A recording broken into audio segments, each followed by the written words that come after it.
ഇപ്പോഴത്തെ വഖഫ് നിയമം 95-ൽ പാസ്സാക്കി 2013-ൽ ഭേദഗതി ചെയ്ത നിയമത്തിലെ ചില കൗതുകകരമായ കാര്യങ്ങൾ ഞാൻ പറയാം. ഒന്ന്, ഞാൻ ഹിന്ദുസ്ഥാൻ ടൈംസിലെ ഒരു ലേഖനം വായിക്കാം. September 15, 2022. In Tamil Nadu, Waqf board claims ownership of a entire village. There is a temple too. Tiruchendurai is a village located on the Kaveri River's bank in Tiruchirappalli district.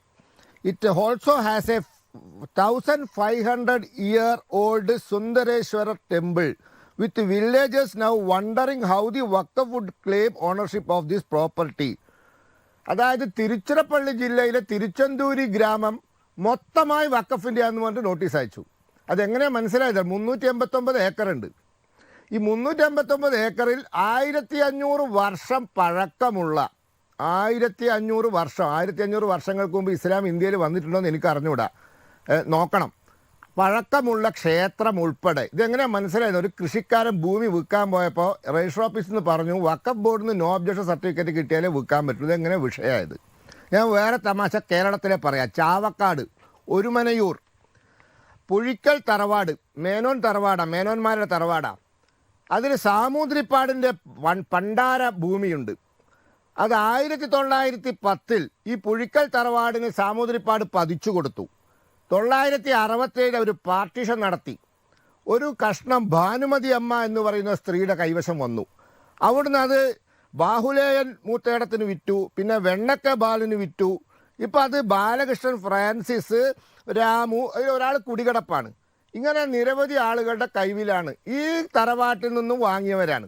ഇപ്പം എല്ലാവർക്കും നോട്ടീസാണ്. എൻ്റെ കയ്യിൽ ആ മുഴുവൻ നോട്ടീസിൻ്റെ കോപ്പി എൻ്റെ കയ്യിലുണ്ട്. ഇത് സാമൂതിരിപ്പാടിൻ്റെ പണ്ടാര ഭൂമി 910 ഈ തറവാടിന് കൊടുത്തിട്ട് അവർ 1967 പാർട്ടീഷൻ ചെയ്തതാണ്. ഇപ്പം കേസാണ്. ഇത് സെക്ഷൻ 14 ഒരു അപാകതയാണ്. എന്താ സെക്ഷൻ 40 പറയുന്നത്? ഒരു ഭൂമി വഖഫ് ഭൂമിയാണെന്ന് വഖഫ് ബോർഡിന് തോന്നിയാൽ നോട്ടീസ് അയക്കാം. നോട്ടീസ് അയച്ചാൽ എന്താ പ്രശ്നം എന്നറിയോ? വേറെ ഒരാൾക്കും ഇല്ലാത്തൊരു ആനുകൂല്യമാണ്. ഞാനിപ്പോൾ ഏഷ്യാനെറ്റിൻ്റെ സ്ഥലം കയ്യേറിയ ഏഷ്യാനെറ്റിൻ്റെ മുന്നിലുള്ള മാർഗം എന്താ അറിയോ? ഒന്ന് മുൻസിഫ് കോടതി പോവുക, അല്ലെ പോലീസ് സ്റ്റേഷനിൽ പോവുക, അല്ലെ തഹസിൽദാർ ഓഫീസിൽ പോവുക, സർവേ നടത്തുക, കയ്യേറ്റത്തിനെതിരെ പോലീസിൽ കേസ് കൊടുക്കുക, അല്ലെ മുൻസിഫ് കോടതിയിൽ ഇഞ്ചക്ഷൻ വാങ്ങുക. ഇതൊന്നും വേണ്ട വഖഫിന്. വഖഫ് നോട്ടീസ് അയച്ചാൽ ആ ഭൂമി വഖഫിൻ്റെ. പിന്നെ ഈ നോട്ടീസ് കിട്ടിയവൻ കോടതി കയറണം. അതായത് വഖഫ് ബോർഡ് പോയി നോട്ടീസ് അയച്ചാൽ വഖഫ് ബോർഡ് പോയി തെളിയിക്കണം ഞങ്ങളേതാണെന്ന്. അവിടെ തള്ളിയ വഖഫ് ട്രൈബ്യൂണലിൽ പോകണം. വഖഫ് ട്രൈബ്യൂണലിൽ പോയാൽ ബഹുരസ. The order will be final, the decision is final. അവസാന വാക്കാ. പിന്നെ അപ്പീലില്ല. പിന്നെ റിട്ട് ജൂറിസ്ഡിക്ഷനായിട്ട് പോകണം. ഇനിയുണ്ട് തമാശകൾ. ഈ കോഴിക്കോട് മലപ്പുറം ജില്ലയുടെ അടുത്ത് വേങ്ങരയിൽ അറക്കൽ ഭഗവതി ക്ഷേത്രം, എൻ്റെ കയ്യിൽ ആർക്കിയോളജിക്കലിൻ്റെ രേഖ എൻ്റെ കയ്യിലുണ്ട്. ആ അമ്പല കമ്മിറ്റിക്കാർ തന്നതാണ്. പതിറ്റാണ്ടുകൾ നൂറ്റാണ്ടുകൾ പഴക്കമുള്ള അമ്പലമാണ്. അതിപ്പോൾ കോടതി കയറി ഇറങ്ങാം. വഖഫ് പറഞ്ഞു ഞങ്ങളെ ഭൂമിയാണ്. ആർക്കിയോളജിക്കൽ ഡിപ്പാർട്ട്മെൻറ്റിൻ്റെ രേഖയിൽ അറക്കൽ അമ്പലപ്പറമ്പാണ്. അത് ഇപ്പോൾ വഖഫിൻ്റെ കയ്യിലാണ്. ഇപ്പോൾ വഖഫ് പിടിച്ചെടുക്കാൻ വേണ്ടി ഹൈക്കോടതിയിൽ പോയി. പിന്നെ 96 മുമ്പുള്ള കേസായതുകൊണ്ട് സബ് കോടതി പോവാം. വഖഫ് ബോർഡിലും ട്രൈബ്യൂണലിലും പോകണ്ട. ഇങ്ങനെ യാതൊരു മാനദണ്ഡവുമില്ലാതെ സെക്ഷൻ 40 എന്ന ആർബിട്രേറ്ററി സെക്ഷൻ പ്രകാരം ഏത് ഭൂമിയും തങ്ങളതാന്ന് നോട്ടീസ് അയച്ചു കഴിഞ്ഞാൽ കിട്ടിയവൻ കോടതിയിൽ പോയി തെളിയിക്കണം. അങ്ങനെയല്ലാന്ന്. വഖഫ് എന്ന് പറയുന്നത് ഞാൻ മനസ്സിലാക്കിയത് അത് ഒരു ഈശ്വരീയമായ കാര്യത്തിന് ഒരു മുസ്ലിം അദ്ദേഹം നൽകുന്ന, നീക്കി വെക്കുന്ന, സ്വയമേവ കൊടുക്കുന്നൊരു സ്വത്താണ്. ഇത് ഇന്ത്യയിൽ 9 ലക്ഷം ഏക്കറയാണ്. വഖഫ് നിയമം ആരാണ് നിശ്ചയിക്കേണ്ടത്? അത് ഈ രാജ്യത്തെ പാർലമെൻറ്റാണ്. 95-ലെ നിയമം പാസ്സാക്കിയത് പാർലമെൻ്റ് അല്ലേ? 2003-ലെ ഭേദഗതി കൊണ്ടുവന്നത് പാർലമെൻ്റ് അല്ലേ? അപ്പോൾ 2024 നിയമം കൊണ്ടുവരേണ്ടത് പാർലമെൻ്റ് അല്ലേ? അതിൽ ഇപ്പോൾ 2 കാര്യത്തിലാണ് അഭിപ്രായ വ്യത്യാസം വന്നത്. ഒന്ന്, കലക്ടർക്ക് അധികാരം കൊടുത്തിട്ടുണ്ട്. 2, ഈ 9ാമത്തെ അമെൻമെൻറ്റ് പ്രകാരം council shawl consist of union minister in charge of Waqf, chairperson ex officio, 3 members of parliament of whom 2 shall be from the House of People and 1 from the Council of State. ഈ 2 കാര്യങ്ങളും കലക്ടറുടെ അധികാരവുമാണ്. ഇപ്പോൾ അഭിപ്രായ വ്യത്യാസം വന്നത്. ഞാൻ അതിൻ്റെ മുന്നേ ഒരൊറ്റ കാര്യം കൂടി പറഞ്ഞു. എന്തുകൊണ്ടാണ് എന്നും കൂടി ഞാൻ പറയാം. എന്തുകൊണ്ട് കലക്ടർ? ഹൈദരാബാദ് മുസ്ലിം രാജാവ് ഭരിച്ച സംസ്ഥാനം, ഏറ്റവും കൂടുതൽ വഖഫ് ബോർഡ് സ്വത്തുള്ള സ്ഥലം. ഒരു കണ്ണായ സ്ഥലത്തെ വഖഫ് പ്രോപ്പർട്ടി അവിടുത്തെ ചില രാഷ്ട്രീയക്കാർ അടിച്ചെടുത്തു. അവരത് ഒരു മൾട്ടിനാഷണൽ 5 സ്റ്റാർ ഹോട്ടൽ കമ്പനിക്ക് വിറ്റു. അവിടെ ഒരു 1-ാം തരം 5 സ്റ്റാർ ഹോട്ടൽ ഉണ്ടായി. വഖഫ് ബോർഡ് കേസ് കൊടുത്തു. കഴിഞ്ഞ ഏപ്രിലിൽ തള്ളിപ്പോയി കേസ്. അതായത് വഖഫ് ചെയ്ത പ്രോപ്പർട്ടിയിൽ ഒരു മനോഹരമായ 5 സ്റ്റാർ ഹോട്ടലിൽ നിന്ന് നിൽക്കുക. ഈ രാജ്യത്തെ വഖഫ് പ്രോപ്പർട്ടിയിൽ ഞാൻ ഇന്നിപ്പോൾ അന്വേഷിച്ച് മനസ്സിലാക്കിയത് വലിയൊരു ശതമാനം അന്യാധീനപ്പെട്ടിട്ടുണ്ട്. അപ്പോൾ ഇതിനൊരു നിയന്ത്രണം വേണ്ട. 9 ലക്ഷം ഏക്കർ ഭൂമിയുള്ള സ്വത്തുള്ള വഖഫിൻ്റെ സ്വത്ത് അന്യാധീനപ്പെടുമ്പം ഗവൺമെൻറ് നോക്കി നിൽക്കണമെങ്കിൽ നോക്കി നിൽക്കാം. ഭരണഘടനാ വിഷയങ്ങൾ ഉയർത്തുന്ന ഒരു ബില്ല് തന്നെയാണ് ഇത് എന്നുള്ളത് നമുക്ക് കാണാതിരിക്കാൻ കഴിയുകയില്ല. കോൺസ്റ്റിറ്റ്യൂഷൻ്റെ 26-ാം വകുപ്പ് പ്രകാരം മതപരമായിട്ടുള്ള കാര്യങ്ങൾ മാനേജ് ചെയ്യുവാൻ, ആ സംവിധാനം നിയന്ത്രിക്കുവാൻ ഏതൊരു മതത്തിനും അവകാശമുണ്ട്. എന്നിരിക്കെ ഈ ബില്ലിൽ ചില കണ്ടൻഷ്യസ് ആയിട്ടുള്ള ക്ലോസുകൾ വന്നിട്ടുണ്ട്. ഇപ്പോൾ ജോയിൻറ്റ് പാർലമെൻ്ററി കമ്മിറ്റിക്ക് പോയിട്ടുണ്ട്. അവരുടെ പ്രപ്പോസൽസൊക്കെ പരിഗണിച്ച ശേഷമായിരിക്കാം ഇത് ആത്യന്തികമായിട്ടും പാസ്സാക്കപ്പെടുക. പക്ഷേ ഗൗരവകരമായിട്ടുള്ള വിഷയങ്ങളുണ്ട്. ഈ ആർട്ടിക്കിൾ 26B എന്ന് പറയുന്നൊരു പ്രൊവിഷനുണ്ട്. അതിനകത്ത് പറയുന്നത്, ഞാനത് ഇംഗ്ലീഷിൽ നിന്നും മലയാളത്തിലേക്ക് മൊഴിമാറ്റം ഇപ്പോൾ വരുത്തി കഴിഞ്ഞാൽ, ഏതൊരു റിലീജിയസ് ഡിനോമിനേഷൻ ആണെങ്കിലും അവർക്ക് അവരുടേതായിട്ടുള്ള മതപരമായ വിഷയങ്ങളിൽ കാര്യങ്ങൾ മാനേജ് ചെയ്യുവാൻ അവകാശമുണ്ട്. എന്നിട്ട് സി പറയുന്നുണ്ട്, ഇമ്മൂവബിൾ പ്രോപ്പർട്ടിയും മൂവബിൾ ആയിട്ടുള്ള പ്രോപ്പർട്ടിയും സ്ഥാവര ജംഗമ വസ്തുക്കളൊക്കെ തന്നെ അവർക്ക് അതിൻ്റെ നിയന്ത്രണം ഓൺ ചെയ്യുവാനും അക്വയർ ചെയ്യുവാനും, അതായത് അതിൻ്റെ ഉടമസ്ഥാവകാശം വിനിയോഗിക്കുവാൻ അവർക്ക് അവകാശമുണ്ട്. അപ്പോൾ അങ്ങനെ വരുമ്പോൾ ഈ വഖഫ് എന്ന് പറയുന്ന ഒരു സംവിധാനം തന്നെ ദൈവത്തിന് കൊടുക്കുന്ന പ്രോപ്പർട്ടി ദൈവത്തിൻ്റെ നാമത്തിൽ ഒരു പാർലമെൻറ്റ് നിയമപ്രകാരം കൊണ്ടുവന്ന ഒരു സംവിധാനത്തിലൂടെ നിയന്ത്രിക്കപ്പെടുന്നു. എന്നിരിക്കെ ഈ ആർട്ടിക്കിൾ 26 വിഭാവനം ചെയ്യുന്ന മതപരമായിട്ടുള്ള സ്വത്തുക്കളിൽ നിന്നും നമുക്ക് ഈ വഖഫ് പ്രോപ്പർട്ടിയെ നമുക്ക് മാറ്റി നിർത്താൻ കഴിയുകയില്ല. അവിടെയാണ് ഇതിനകത്ത് വരുന്ന കണ്ടൻഷ്യസ് ആയിട്ടുള്ള ഇഷ്യൂസ്. ഈ നോൺ മുസ്ലിം CEO എന്ന് പറയുമ്പോൾ സ്റ്റേറ്റ് എപ്പോഴും മതപരമായ കാര്യങ്ങളിൽ നിന്നും വിട്ടു നിൽക്കുന്നതാണ് നല്ലത്. അതിപ്പോൾ ദേവസ്വം ബോർഡിൻ്റെ കാര്യത്തിലാണെങ്കിൽ പോലും എൻ്റെ അഭിപ്രായം അതാണ്. ഈ CEO എന്ന് പറയുന്നത് നോൺ മുസ്ലിം ആയിരിക്കണം എന്നുള്ളത്, നോൺ മുസ്ലിം ആയിരിക്കാം എന്നുള്ള ആ ഒരു ക്ലോസ് കൊണ്ടുവരികയുണ്ടായി. സെക്ഷൻ 23 ഭേദഗതി ചെയ്തുകൊണ്ട് ഈ ബില്ലിലെ 15-ാമത്തെ ക്ലോസാണ് അത് കൊണ്ടുവരുന്നത്.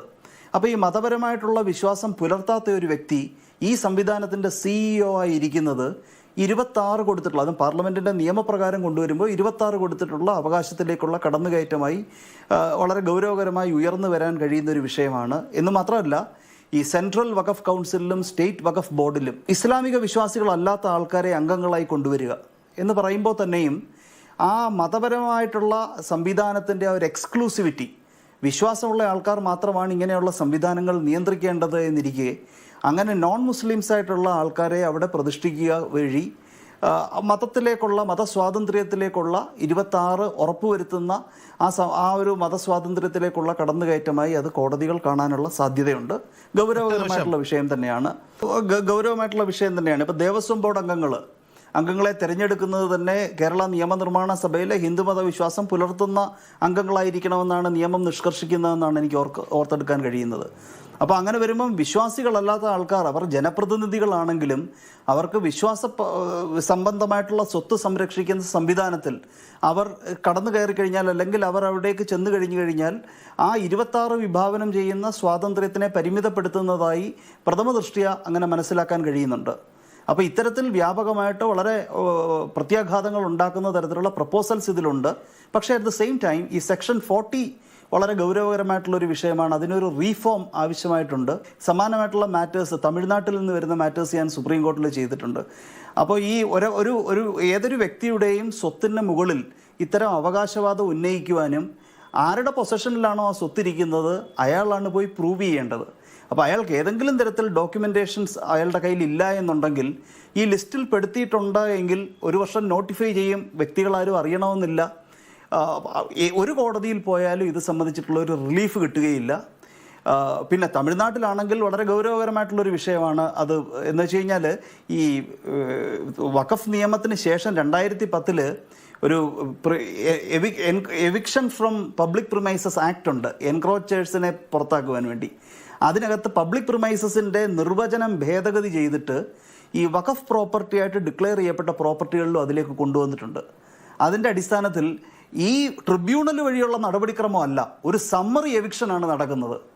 അപ്പോൾ തമിഴ്നാട്ടിൽ ഇത് വളരെ ഗൗരവകരമാണ് എന്ന് മാത്രമല്ല, ഇപ്പോൾ നമ്മൾ വിശ്വാസികൾക്കിടയിലുള്ള ഒരു വിഷയമാണെന്നുണ്ടെങ്കിൽ അതിനകത്ത് ഇപ്പോൾ ഈ കളക്ടർക്ക് കൊണ്ടുവരുന്ന റോള് സ്വാഗതാർഹമാണ് എന്നൊരു, അത് രാഷ്ട്രീയപരമായിട്ട് ദുർവിനിയോഗം ചെയ്യപ്പെട്ടില്ല എങ്കിൽ അത് ഒരു പരിധിവരെ ഇതിനെ റെഗുലേറ്റ് ചെയ്യുന്നതിൽ നല്ലതായിരിക്കും എന്നുള്ളൊരു കാഴ്ചപ്പാടാണ് എനിക്ക്. കാരണം ഈ വഖഫ് പ്രോപ്പർട്ടിയായിട്ട് ക്ലെയിം ചെയ്യപ്പെടുന്ന ഡിസ്പ്യൂട്ട് ഉണ്ടാകുന്ന പ്രോപ്പർട്ടി അത് മറ്റ് സിവിലിയൻസ്, ഈ വിശ്വാസികളല്ലാത്ത അല്ല ഇതര വിശ്വാസങ്ങളിൽപ്പെട്ട സിവിലിയൻസും അതിനകത്ത് ഉൾപ്പെടുന്നു എന്നതോടുകൂടി അതിനകത്ത് അവിടെ പ്രോപ്പർട്ടി റൈറ്റ്സുമായിട്ട് ബന്ധപ്പെട്ട് സ്റ്റേറ്റിൻ്റെ പ്രാതിനിധ്യത്തിൽ ഒരു അഡ്ജുഡിക്കേഷൻ നടക്കേണ്ടതായിട്ടുണ്ട്.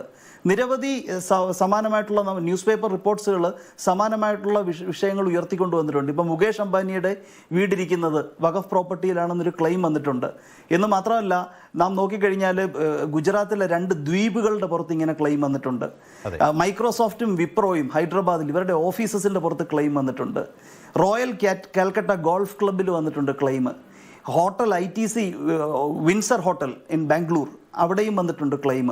അപ്പോൾ ഇങ്ങനെ ഈ ഹെലൻ എന്ന് പറയുന്നൊരു കേസ് ഞാൻ സുപ്രീം കോടതിയിൽ ചെയ്തതാണ്. 4-5 അംഗങ്ങളുള്ള ഒരു കുടുംബത്തിൽ അവർ 100-150 വർഷമായിട്ട് അവിടെ ജീവിക്കുകയാണ്. പക്ഷേ അവരുടെ ഈ പ്രത്യേകിച്ച് ഡോക്യുമെൻറ്റ്സ് ഒന്നുമില്ല, വിദ്യാഭ്യാസമില്ല.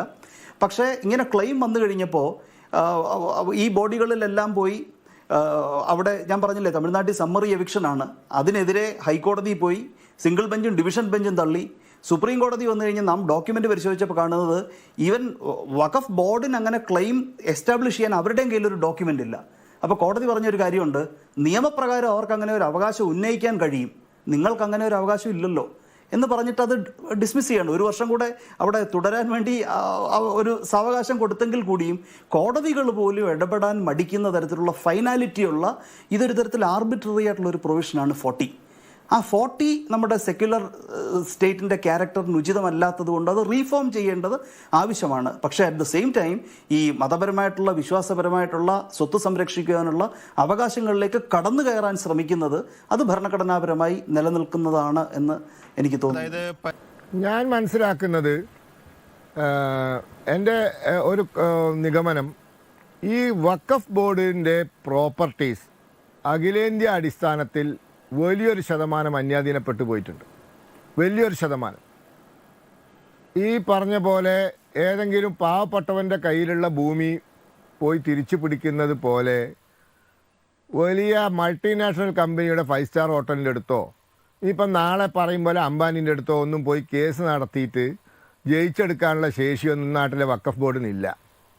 വഖഫ് ബോർഡിൻ്റെ പ്രോപ്പർട്ടി വൻകിടക്കാർക്ക് മറച്ചു കൊടുത്തിട്ടുണ്ട്, കാലാകാലം അതിലിരുന്ന രാഷ്ട്രീയക്കാരും അല്ലാത്തവരും. ഇതൊരു യാഥാർത്ഥ്യമാണ്.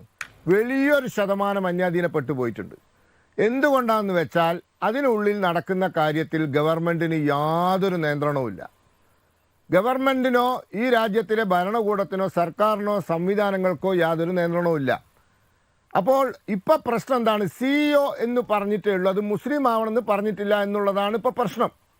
ഞാൻ ചോദിക്കട്ടെ, അതൊരു മുസ്ലിം സർക്കാർ ഉദ്യോഗസ്ഥനാണെങ്കിൽ ഈ പ്രശ്നം തീരുമോ? അങ്ങനെയാണെങ്കിൽ അങ്ങനെ ചിന്തിക്കാലോ.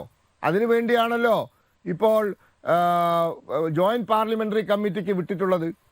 CEO വേണം എന്ന് പറയുന്നതിൻ്റെ പിന്നിലെ ഉദ്ദേശം ഇതിനുള്ളിൽ നടക്കുന്ന ഭൂമി തിരിമറിയും നഷ്ടങ്ങളും അതുപോലെ തന്നെ ഈ സ്വത്ത് ഒരു കാരണവശാലും തിരിച്ചു പിടിക്കാൻ പറ്റാത്ത രീതിയിൽ ഒരുപാട് അനുഭവങ്ങളുണ്ട്. എൻ്റെ കയ്യിൽ ഒരു വലിയ ലിസ്റ്റ് തന്നെ ഉണ്ട്. ഞാനത് MR അഭിലാഷ് കുറേ എണ്ണം പറഞ്ഞതുകൊണ്ട് ഞാൻ പറയാണ്ടുന്നതാണ്. അപ്പോൾ അത് നിയന്ത്രിക്കാൻ സർക്കാരിനൊരു സംവിധാനം വേണം, അതിലൊരു നിയന്ത്രണം വേണം. കാരണം ഇത് നല്ല രീതിയിലല്ല നടക്കുന്നത്, ഒരു തർക്കമില്ല കാര്യത്തിൽ. പക്ഷേ അതൊരു മുസ്ലിമാണ് ആവണം എന്നുള്ളതായിരിക്കും ഒരു പക്ഷേ ആവശ്യം. ആയിക്കോട്ടെ, സർക്കാരിന് വാശിയില്ലാന്ന്, ഗവൺമെൻറ്റിന് വാശിയില്ലാന്ന്, അതുണ്ടാവും. ഗവൺമെൻറ് ഇൻ്റർവെൻഷൻ ഉണ്ടാവും.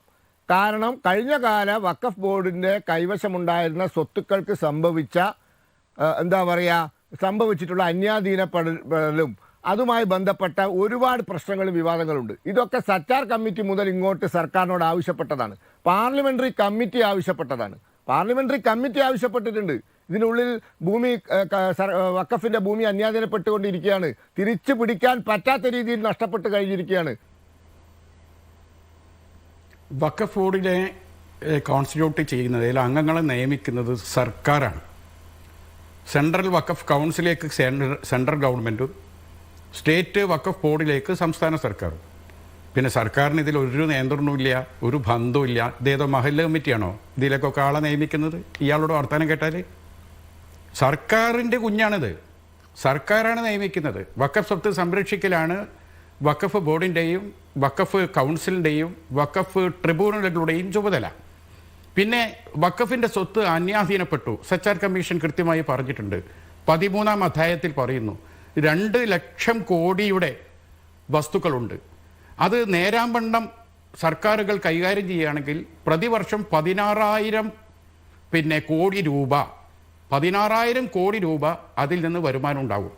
ഈ മുസ്ലിങ്ങളിലെ പാവപ്പെട്ടവരുടെ ഈ ക്ഷേമ പ്രവർത്തനങ്ങൾക്ക് സർക്കാരിൻ്റെ ഖജനാവെന്ന് ഒരു പൈസ എടുക്കണ്ട. ഈ വഖഫ് ബോർഡിനെ നേരെ മെയിൻറ്റെയിൻ ചെയ്താൽ തന്നെ നടക്കുമെന്ന് സച്ചാർ കമ്മീഷൻ അതിൻ്റെ 13-ാം അധ്യായത്തിൽ പറഞ്ഞിട്ടുമുണ്ട്. ഇവിടെ ഞാൻ ചോദിക്കട്ടെ, വഖഫ് സ്വത്ത് എൻ്റെ BJP-കാരനായ സുഹൃത്ത് പറഞ്ഞു, ഈ വലിയ വലിയ അംബാനിമാരെ, ഞാൻ തുടക്കത്തിൽ പറഞ്ഞതാണ്, പിന്നെ നമ്മുടെ MR അഭിലാഷ് അത് എൻഡോസ് ചെയ്തു, പല കോർപ്പറേറ്റ് ഭീമന്മാരും കയ്യേറിയിട്ടുണ്ട്. ഈ വഖഫ് സ്വത്ത് കയ്യേറിയതിനെ തിരിച്ചു പിടിക്കാൻ 40 ഭേദഗതികൾ കൊണ്ടുവന്നതിൽ ഏതെങ്കിലും ഒരു ഭേദഗതി തിരിച്ചു പിടിക്കാൻ വഖഫ് ബോർഡിന് കൂടുതൽ അധികാരം കൊടുക്കുന്ന എന്തെങ്കിലും ഉണ്ടോ ഇതിൽ? മറിച്ച് വഖഫ് ബോർഡിനെ ഞെക്കി പിഴിഞ്ഞെടുക്കുകയാണ്. തോർത്തുമുണ്ടിൽ നിന്ന് അവസാനത്തെ തുള്ളിയും പിഴിയുന്നത് പോലെ ഓരോ ചെയ്ത ഒരു വിഷയമാണിത്. അതായത് ഈ വഖഫ് ബൈ യൂസർ, ഇനി മുതൽ വാക്കാൽ വഖഫ് പാടില്ല എന്ന് പറഞ്ഞാൽ അത് വഖഫ് ബോർഡിന് ഗുണമാണോ?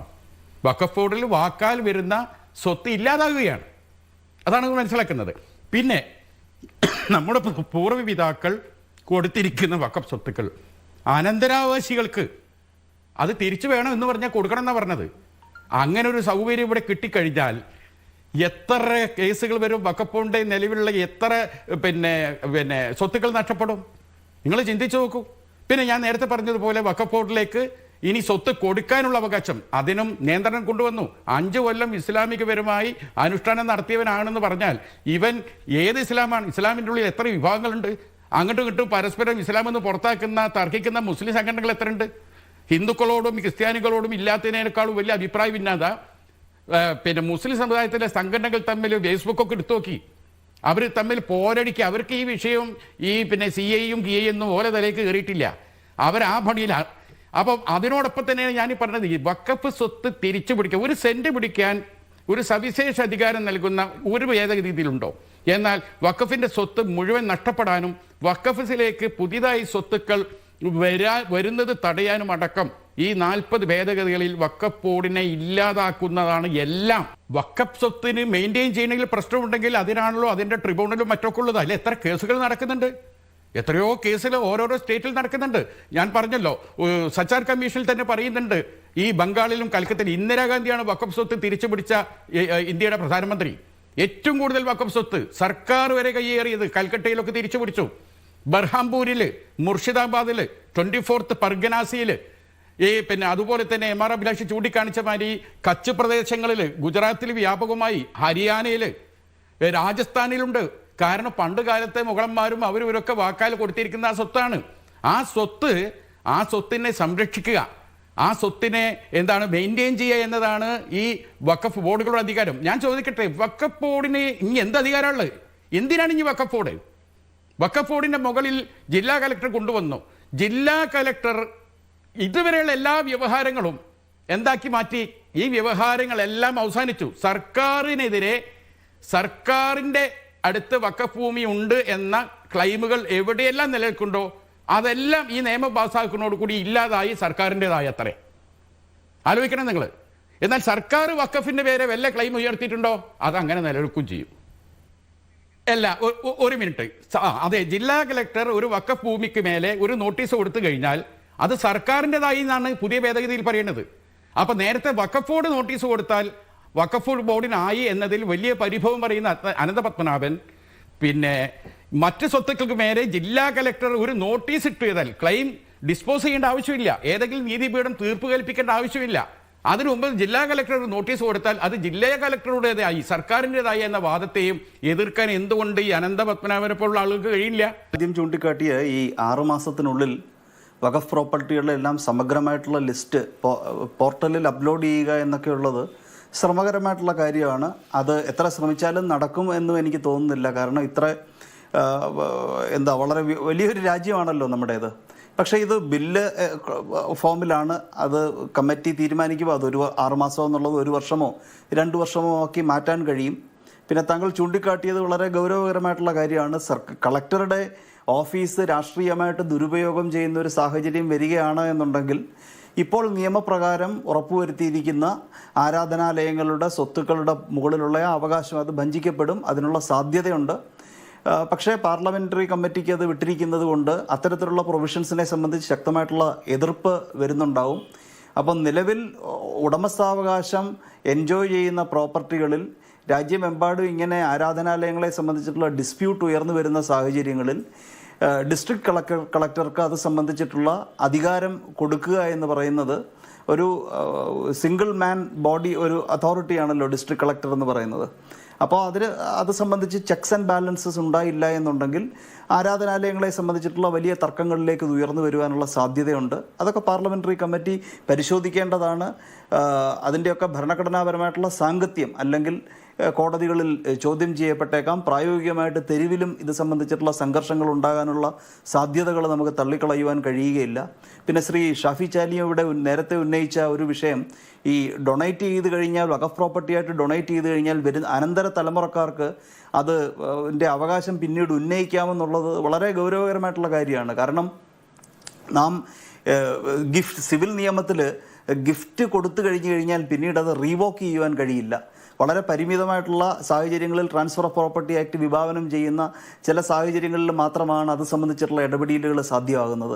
അപ്പോൾ സിവിൽ നിയമത്തിൽ ഗിഫ്റ്റായിട്ട് കൊടുക്കുന്ന പ്രോപ്പർട്ടി നമുക്ക് തോന്നുന്ന രീതിയിൽ റീവോക്ക് ചെയ്യാൻ കഴിയില്ല എന്നുണ്ടെങ്കിൽ ഒരു വ്യക്തി തങ്ങളുടെ വിശ്വാസത്തിൻ്റെ അടിസ്ഥാനത്തിൽ ദൈവത്തിന് കൊടുക്കുന്ന ഒരു സ്വത്ത് അദ്ദേഹത്തിൻ്റെ അനന്തര തലമുറക്കാർക്ക് ദൈവത്തിൽ വിശ്വാസമില്ലെങ്കിലോ അല്ലെങ്കിൽ അവർക്ക് സ്വത്തിൽ കൂടുതൽ ആഗ്രഹം തോന്നിയാലോ അവർക്കത് റീക്ലെയിം ചെയ്യുന്ന ഒരു അവസ്ഥാവിശേഷത്തിലേക്ക് പോവുകയാണെന്നുണ്ടെങ്കിൽ പല വഖഫ് പ്രോപ്പർട്ടികളും പിന്നീട് ഇതുപോലെ നിയമയുദ്ധത്തിൽപ്പെട്ടു പോയേക്കാം. അത് തിരുത്തപ്പെടേണ്ടതായിട്ടുള്ള അല്ലെങ്കിൽ വളരെ സർക്കംസ്പെക്ഷനോടുകൂടി ചിന്തിക്കേണ്ടതായിട്ടുള്ള ഒരു പ്രൊവിഷനാണ്. നിലവിലുള്ള വഖഫ് സംവിധാനം പരാജയമാണെന്നാണ് പാർലമെന്ററി കമ്മിറ്റിയും സച്ചാർ കമ്മീഷൻ റിപ്പോർട്ടും എല്ലാവരും പറഞ്ഞതിൻ്റെ രത്ന ചുരുക്കം. കാരണം കൈവശമുള്ള സ്വത്തുക്കൾ സംരക്ഷിക്കാൻ പോലും സാധിക്കാത്ത സംവിധാനമാണ് ഇത്. ആയിരക്കണക്കിന് ഏക്കറ, ലക്ഷക്കണക്കിന് ഏക്കറ അന്യാധീനപ്പെട്ടു പോയിട്ടുണ്ട്. അതും കണ്ണായ സ്ഥലങ്ങൾ. അപ്പം നിലവിലുള്ള സംവിധാനം പരാജയമാണ്. ഇനി 2, സർക്കാരിന് ഞാൻ മനസ്സിലാക്കുന്നിടത്തോളം 2 കാര്യത്തിലെ നിർബന്ധ ബുദ്ധി ഉണ്ടാവാൻ സാധ്യതയുള്ളൂ. ഒന്ന് സെക്ഷൻ 40യുടെ കാര്യത്തിൽ, 2 ഏതെങ്കിലും തരത്തിലുള്ള സർക്കാരിൻ്റെ ഒരു നിയന്ത്രണം വഖഫ് സംവിധാനത്തിൽ വേണം. തീരെ നിയന്ത്രണമില്ലാത്തൊരവസ്ഥ ഉണ്ടാവരുത്. അത് ഉദ്യോഗസ്ഥ തലത്തിൽ വേണം. ഇപ്പോൾ ഒരു കാര്യമുണ്ട്, നമ്മളൊരു കമ്മിറ്റിയിലേക്ക് ഒരു പൊളിറ്റീഷ്യനെ നോമിനേറ്റ് ചെയ്താൽ, പൊളിറ്റിക്കൽ അപ്പോയിൻമെൻറ്റ് നടത്തിയാൽ അയാൾക്ക് ഉണ്ടാവുന്ന ലീഗൽ ആയിട്ടുള്ള അതിൻ്റെ റെസ്പോൺസിബിലിറ്റീസും ലയബിലിറ്റീസും വളരെ പരിമിതമാണ്. പക്ഷേ ഒരു IAS ഉദ്യോഗസ്ഥനെ ആ കമ്മിറ്റിയിലേക്ക് നോമിനേറ്റ് ചെയ്താൽ അല്ലെങ്കിൽ ആ ബോർഡിലേക്ക് വെച്ചാൽ അയാളുടെ ലീഗൽ റെസ്പോൺസിബിലിറ്റി, ലയബിലിറ്റീസ് വളരെ വലുതാണ്. ഇപ്പം ഞാൻ പണ്ട് ഒരു പൊതുമേഖലാ സ്ഥാപനത്തിൻ്റെ ഡയറക്ടർ ബോർഡ് മെമ്പറായിരുന്നു. അവിടെ ഗവൺമെൻറ് ഓഫ് ഇന്ത്യയുടെ രാഷ്ട്രപതിയുടെ പ്രതിനിധിയുണ്ട്. അദ്ദേഹം അവിടെ ഒരു കാര്യം പറഞ്ഞാൽ ഞാൻ 10 കാര്യം പറഞ്ഞതിനെക്കാട്ടും വിലയാണ്. കാരണം അയാളൊരു IAS ഓഫീസറാണ്. അയാൾക്ക് ലീഗൽ റെസ്പോൺസിബിലിറ്റിൻ്റെ ലയബിലിറ്റി ഉണ്ട്. ആ ബോർഡ് എന്തെങ്കിലും തെറ്റായ തീരുമാനമെടുത്താൽ എനിക്കെതിരെ ഒരു ചെറിയ കേസേ വരുള്ളൂ. ഗവൺമെൻറ്റിന് ഗവൺമെൻറ്റിന് ചില നിർബന്ധങ്ങളുണ്ട്. ഒന്ന് സെക്ഷൻ 40, അതിന് നിർബന്ധം ഉണ്ടെന്നാണ് ഞാൻ മനസ്സിലാക്കി. അല്ല, ആ നിയമത്തിൽ ഗവൺമെൻറ്റിന് വാശിയുണ്ടോ? ഉണ്ടെങ്കിൽ ഇന്ന് വൈകുന്നേരം പാസ്സാക്കൂലേ? Government is open for discussion. അതുകൊണ്ടാണ് ആരെയും പേടിച്ചിട്ടൊന്നല്ല. ഇനിയിപ്പോൾ ഞാൻ ചോദിക്കട്ടെ, 370 വകുപ്പ് പാസ്സായപ്പോൾ പറഞ്ഞില്ല ഇത് കോടതിയിൽ പോയിട്ട് ഞങ്ങൾ ശരിയാക്കുന്നു. ശരിയായോ? CIA നിയമം നടപ്പിലാക്കിയില്ല ഇന്ത്യയിൽ. നടപ്പിലാക്കി കഴിഞ്ഞു ഇന്ത്യയിൽ. അറിയില്ലെങ്കിൽ പറഞ്ഞുതരാം. നിങ്ങളെ കേസ് അവിടെ കിടക്കുക സുപ്രീം കോടതിയുടെ അളമാറയിൽ. തീർച്ചയായിട്ടും നമ്മൾ ഡിസ്കസ് ചെയ്ത വിഷയങ്ങളൊക്കെ തന്നെ പാർലമെൻറ്റ് തിരുത്തിയില്ല, അത് നിയമമായിട്ട് പരിണമിക്കുകയാണെങ്കിൽ കോടതിയിൽ ചലഞ്ച് ചെയ്യപ്പെടും. കോടതിയുടെ ഇടപെടലിൽ വരാൻ സാധ്യതയുള്ള വളരെ ഗൗരവകരമായിട്ടുള്ള വിഷയങ്ങൾ തന്നെയാണ്. മതപരമായിട്ടുള്ള സ്വാതന്ത്ര്യം ഉറപ്പുവരുത്തിക്കൊണ്ട് മാത്രമേ മതത്തിൻ്റെ പേരിൽ ഡൊണേറ്റ് ചെയ്യപ്പെട്ട സ്വത്തുക്കൾ കൈകാര്യം ചെയ്യുന്ന ആ ഒരു സംവിധാനത്തിന് പ്രവർത്തിക്കാൻ കഴിയൂ. ഒരു പരിധിവരെ ഒരു എക്സ്ക്ലൂസീവായിട്ടുള്ള സ്വഭാവം അതിന് നിലനിർത്തേണ്ടതായിട്ടുണ്ട്, സബ്ജക്റ്റ് ടു പബ്ലിക് ഓർഡർ. അപ്പോൾ ചില വിഷയങ്ങളിൽ സർക്കാരിന് ഇപ്പോൾ ജില്ലാ കളക്ടറുടെ റിപ്പോർട്ട് എന്ന് പറയുമ്പോൾ അവിടെ വഖഫ് പ്രോപ്പർട്ടി എന്ന വിഷയത്തിൽ അവകാശവാദം ഉന്നയിക്കപ്പെടുന്ന ഒരു പ്രോപ്പർട്ടിയെ സംബന്ധിച്ച് അവിടെ സ്റ്റേറ്റിനൊരു റോളുണ്ട്. പക്ഷേ ആ സംവിധാനത്തിനെ വിഴുങ്ങുവാനോ അല്ലെങ്കിൽ ആ സംവിധാനത്തിൽ മതവിശ്വാസികൾക്കുള്ള പ്രാമുഖ്യം ഹനിക്കുവാനോ കഴിയുന്നതല്ല. ആ വിഷയങ്ങളൊക്കെ തന്നെ നിയമമായി വരികയാണെങ്കിൽ കോടതിയിൽ ചലഞ്ച് ചെയ്യപ്പെടും, ഗൗരവമായി തന്നെ നിലനിൽക്കുകയും ചെയ്യും.